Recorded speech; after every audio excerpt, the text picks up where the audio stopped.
Welcome to Shadow of History, where we journey into the mysterious, dark, and untold stories from the past, uncovering the hidden truths that shaped our world.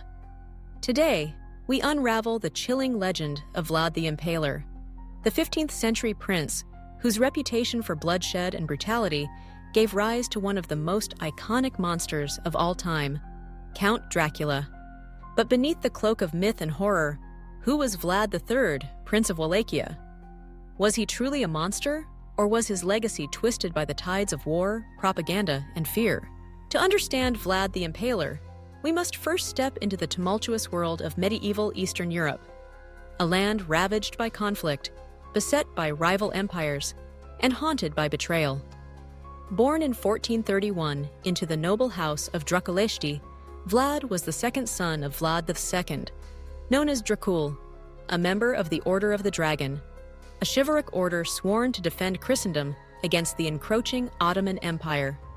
The name Dracula itself means son of the dragon, or as some interpreted, son of the devil. This lineage would set the stage for a life marked by power struggles, shifting alliances, and relentless violence. Vlad's early years were shaped by forces far beyond his control. As a child, he and his younger brother Radu were taken hostage by the Ottomans, a common practice at the time to ensure their father's loyalty. Imprisoned in Edirne, Vlad grew up amidst enemies, learning the Ottoman ways of war, diplomacy, and perhaps cruelty. Meanwhile, his homeland of Wallachia was a battleground, caught between the ambitions of Hungary, the Ottoman Empire, and local rivals. Tragedy struck when his father and elder brother were murdered, victims of political intrigue and betrayal. Returning to Wallachia as a young man, Vlad's path to the throne was bathed in blood. He clawed his way to power through force, cunning, and sheer will, determined to reclaim his family's legacy and secure his dominion. But ruling Wallachia was no simple task. Hemmed in by greater powers on all sides, Vlad faced constant threats, not only from foreign invaders, but from rebellious nobles, rival claimants, and shifting allegiances within his own court. It was during this struggle for survival that Vlad earned his infamous epithet, Tsipesh, the Impaler. Chroniclers, particularly those from Saxon towns and the Ottoman court, record that Vlad used impalement as his signature form of execution. The method was as gruesome as it was effective. Victims were hoisted onto sharp stakes, left to die slow, agonizing deaths on the outskirts of towns and roads. Forests of impaled corpses greeted would-be invaders, a spectacle of horror that terrified enemies and sent a clear message. This was a land that would not be conquered easily. But how much of this brutality is fact, and how much the product of propaganda?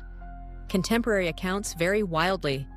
German Saxon pamphlets, hostile to Vlad after he imposed strict trade controls and punished local merchants, painted him as a sadistic tyrant, detailing atrocities so extreme they boggle the imagination. Ottoman chroniclers, eager to demonize a fierce adversary, echoed these tales. Yet Romanian sources, passed down through folklore and national memory, tell a different story. Vlad as a strict but just ruler, a man who protected his people from foreign domination and punished corruption with an iron hand. In reality, Vlad's terror tactics were also a form of psychological warfare.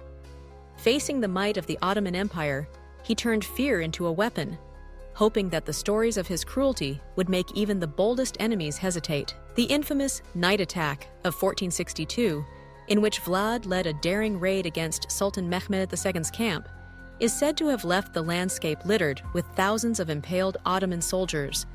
Whether the numbers were exaggerated or not, the effect was undeniable. Even the Sultan himself recoiled at the sight, and the Ottoman advance faltered. Centuries later, Vlad would be reborn in the imagination of the West, not as a prince, but as a monster. In 1897, Irish author Bram Stoker published Dracula, crafting an immortal vampire whose name and legend drew inspiration from Vlad the Impaler. Stoker's Count Dracula is both alluring and terrible, an aristocrat from the dark reaches of Transylvania who preys upon the innocent, spreading fear and disease. While Stoker never explicitly links his character to the real Vlad, the connection is unmistakable. The name, the homeland, the air of ancient menace. Yet the Dracula of fiction differs starkly from the historical prince. Stoker's vampire is supernatural, feeding on blood to sustain his immortality, a creature of nightmares reflecting Victorian anxieties about the unknown East, the spread of disease, and the collapse of order. Vlad, in contrast, was a man of his time.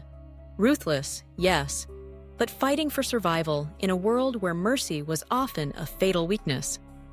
The transformation of Vlad into Dracula illustrates how history, horror, and cultural prejudice can swirl together, creating myths that outlive reality. Today, Vlad's legacy is fiercely debated. In Romania, he is often celebrated as a national hero, a defender of the land who stood against impossible odds. Statues and monuments honor his memory, and his name is invoked as a symbol of resistance. In the West, however, Vlad remains a figure of terror, his story distorted by enemy chroniclers and the lurid tales of horror he inspired. The Dracula myth has become a global phenomenon, spawning countless books, films, and tours, turning Vlad's real-life fortress of Poenari and the region of Transylvania into pilgrimage sites for fans of the macabre. Yet behind the legend lies a deeper truth, a reminder of how history is written by both victors and victims, shaped by fear as much as by fact. Vlad the Impaler was neither holy monster nor martyr, but a complex figure forged by a brutal age. His story challenges us to look beyond the surface, to question the sources of our knowledge, and to recognize how easily the line between hero and villain can blur. Thank you for joining us on this journey into the shadowy past. If you enjoyed this exploration of Vlad the Impaler and the origins of the Dracula myth, be sure to subscribe to Shadow of History for more mysterious, dark, and untold stories from world history. Until next time, remember, the truth behind the legends is often more fascinating and more haunting than fiction.